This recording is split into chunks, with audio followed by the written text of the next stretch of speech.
Hi guys, welcome back to my YouTube channel. ఈ రోజు మనం నర్మదా పుష్కరాలు చేయడానికి మధ్యప్రదేశ్ లో ఉన్న ఉజ్జయినికి వచ్చేసాం. సో నేను మీకు ఈ వీడియోలో పుష్కరం ఎలా చేస్తాము, ఎక్కడ స్టే చేసాము అండ్ బడ్జెట్ ఎంత అన్ని క్లియర్ గా ఎక్స్ప్లెయిన్ చేస్తాను. సో వీడియో ఎండ్ వరకు చూసేసేయండి. ఇప్పుడు మేము ఉజ్జయిని రైల్వే స్టేషన్ నుంచి రూమ్ కి వెళ్తున్నాము.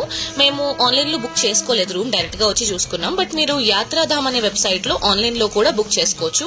ఉజ్జయినిలో అయితే అసలు ఆన్లైన్ బుకింగ్ అవసరం లేదండి. మొత్తం రోడ్ అంతా హోటల్స్ ఈజీగా దొరికేస్తాయి రూమ్స్. మేము తీసుకున్న హోటల్ నేమ్ రెపాన్. 3 nights and 2 days ఉంటున్నాము. సో ఇక్కడ మొత్తం కలిపి మాకు 6,000 రూపీస్ అయింది ఓవరాల్ గా. And room is also not bad. And ఈ హోటల్ వాడే మాకు కార్ కూడా అరేంజ్ చేశాడు నెక్స్ట్ డే ఓంకారేశ్వర్ వెళ్ళడానికి. సో ఈ రోజు మనం ఓంకారేశ్వర్ వచ్చేసాము, ఓంకారేశ్వర్ లోనే ఉన్నాము. అండ్ నర్మదా నది కూడా ఓంకారేశ్వర్ లోనే ఉంది. సో ఈ క్యాబ్ కి మాకు 3,100 రూపీస్ అయింది ఉజ్జయిని టు ఓంకారేశ్వర్.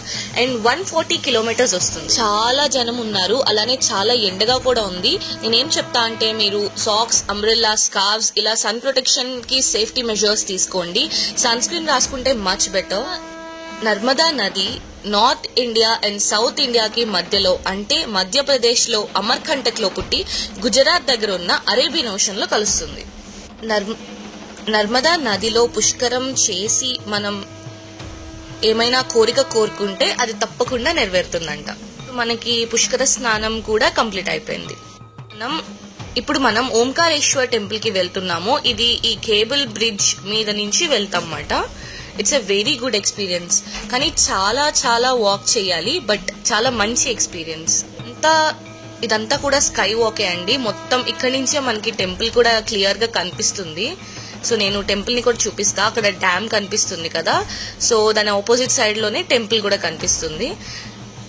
యాక్చువల్లీ చాలా మంది డెవోటీస్ ఉన్నారు, చాలా మంది జనం ఉన్నారు. సో దర్శనం టికెట్స్ మొత్తం క్లోజ్ చేసేసారు. ఆఫ్టర్నూన్ 2కి వెళ్ళాం మేము. And it's very bad. And free దర్శనం అవ్వాలి అంటే 8 hours ప్లస్ పట్టేస్తుంది. అండ్ మినిమం అయితే 5 hours అని మనం కౌంట్ చేసుకోవచ్చు. సో అట్లీస్ట్ పర్ఫెక్ట్ మేనేజ్ చేసి ఉంటే బాగుండేది అనిపించింది.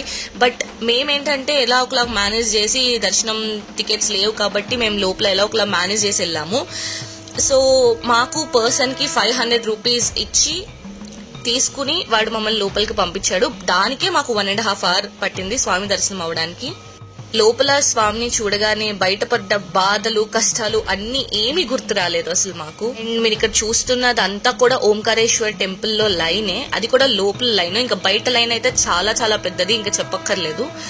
సో అండ్ దీని తర్వాత మేము మామూలేశ్వర్ టెంపుల్ కూడా చూసేసి రూమ్ కి రిటర్న్ అయ్యాం. సో ఇదంతా are 1 day in Ujjayini and Omkareshwar. Video informative గా అనిపిస్తే please subscribe and share with your family and friends. Thank you.